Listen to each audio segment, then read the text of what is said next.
Assalamualaikum warahmatullahi wabarakatuh. Perkenalkan, nama saya Herbayu Rama Artia dari kelas S8E dari kelompok 8. Pertama-tama yang saya hormati Bapak Sahri Suwandi selaku dosen pengampu mata kuliah Teaching English as a Foreign Language. Dan pada kesempatan kali ini saya akan mempresentasikan tentang karakteristik genre-based approach, kemudian kelebihan dan kekurangannya, serta diakhiri dengan kesimpulan. Pertama-tama adalah mengenai karakteristik genre-based approach. Ada beberapa karakteristik yang dapat dikenal atau diketahui dari genre-based approach, yaitu setiap jenis teks memiliki fungsi sosial, struktural generik, dan fitur linguistik sendiri.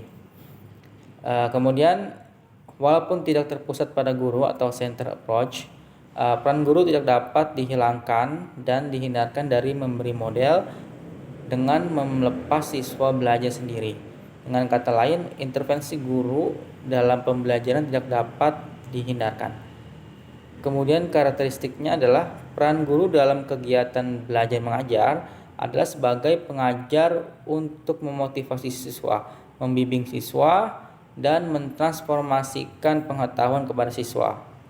Kemudian pendekatan ini juga itu adalah pendekatan yang harus diterapkan oleh guru bahasa Inggris dalam mengajar 4 keterampilan, yaitu mendengarkan, berbicara, membaca, dan menulis melalui genre atau jenis teks.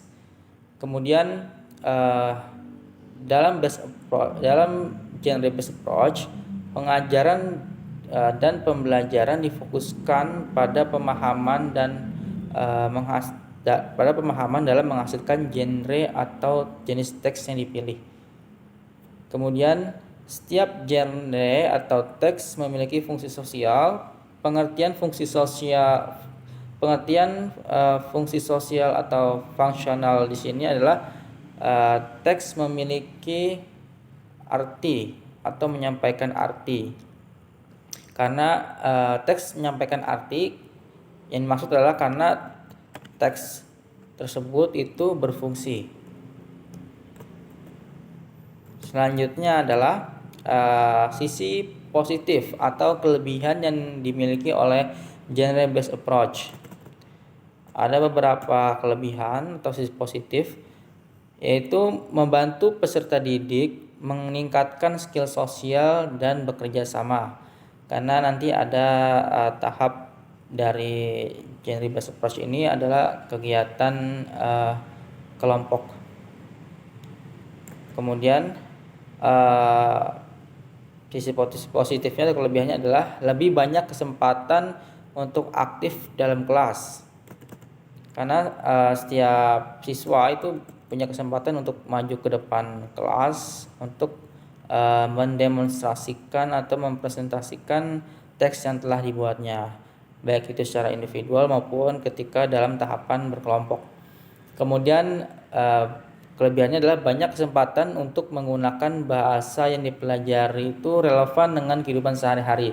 Karena dalam genre based approach ini teks atau jenis teks atau genre yang dipilih itu atau yang dipelajari adalah dikondisikan, disesuaikan dengan hal-hal yang berkaitan dengan kehidupan sehari-hari. Jadi semua itu relevan untuk dipelajari. Kemudian kelebihannya adalah pembelajaran berbasis genre mampu mengembangkan kemampuan berpikir kritis. Karena pembelajaran ini sangat kental dengan berbicara, membaca, dan menulis yang merupakan cara yang paling ampuh untuk mengembangkan kemampuan berpikir kritis.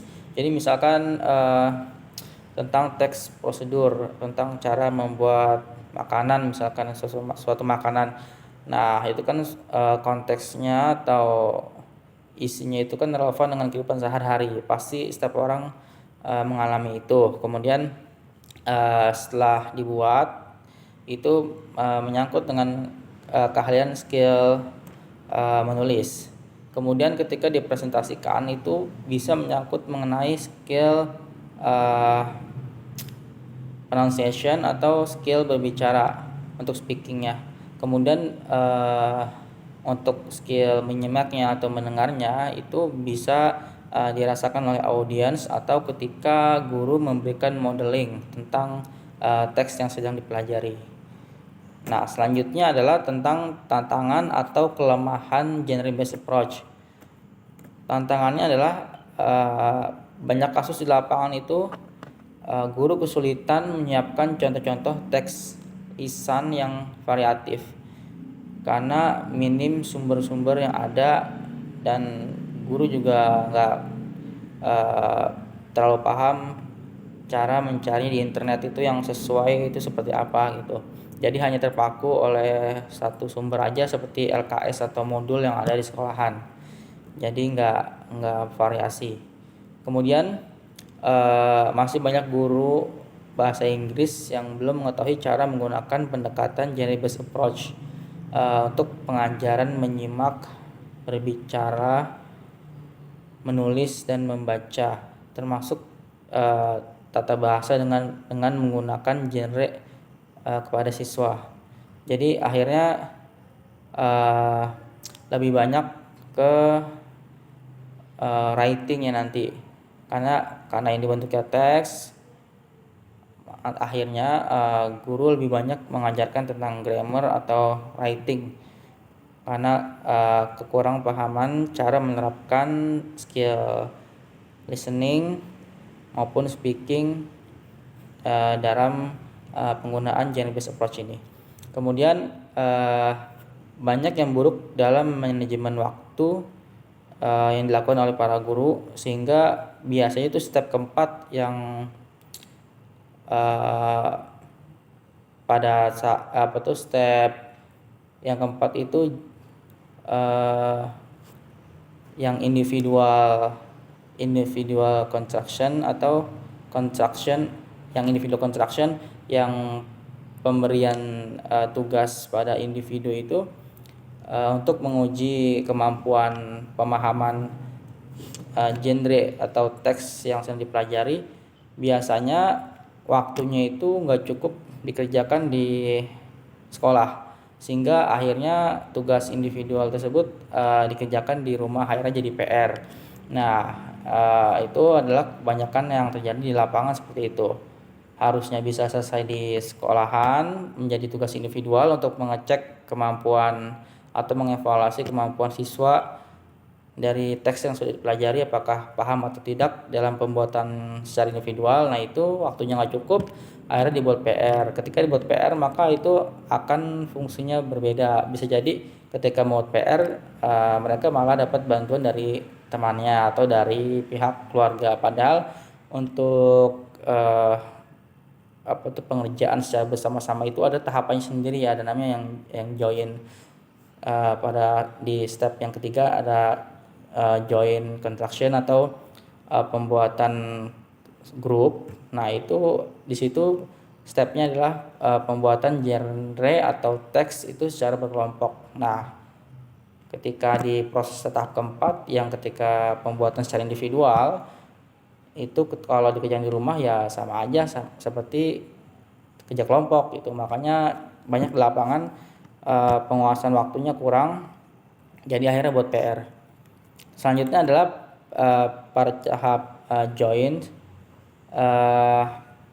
ketika berkelompok gitu pembuatan tugasnya. Nah, itu pasti ada kerja kelompoknya itu yang dikerjakan hanya oleh beberapa siswa aja yang berpartisipasi, sisanya biasanya pasif. Jadi kayak mengandalkan biasanya anak murid yang kurang rajin atau kurang pandai biasanya lebih menyerahkan kepada temannya yang rajin dan pandai. Akhirnya ada yang aktif dan ada yang pasif dalam satu kelompok. Ya, itu bentuk kelemahannya atau bentuk tantangan dari genre based approach ini. Nah, selanjutnya adalah kesimpulan. Ini adalah yang terakhir yang akan saya sampaikan. Kesimpulannya adalah genre based approach itu adalah metode pembelajaran bahasa yang menggunakan genre atau jenis-jenis teks sebagai materi pembelajaran. Nah, untuk jenis teks yang dipelajari itu diadaptasi dari kondisi sosial maupun budaya, sehingga teks yang dipelajari itu masing-masing memiliki fungsi sosial, sehingga dengan pendekatan ini pelajar bahasa dihadapkan kepada jenis-jenis teks yang relevan dengan kehidupan mereka dalam kehidupan sehari-hari. Nah, meskipun menggunakan istilah genre atau jenis teks, tapi pendekatan ini itu tetap menekankan kepada penguasaan kemampuan bahasa dalam listening atau mendengarkan, speaking itu berbicara, reading membaca, dan writing itu menulis. Jadi enggak serta-merta mentang-mentang ini bentuknya teks maka semuanya menjadi reading semua gitu atau writing semua, itu enggak, tetap menekankan pada 4 kompetensi kemampuan, yaitu listening, speaking, reading, dan writing. Dari saya cukup sekian, kurang lebihnya mohon maaf. Terima kasih. Wassalamualaikum warahmatullahi wabarakatuh.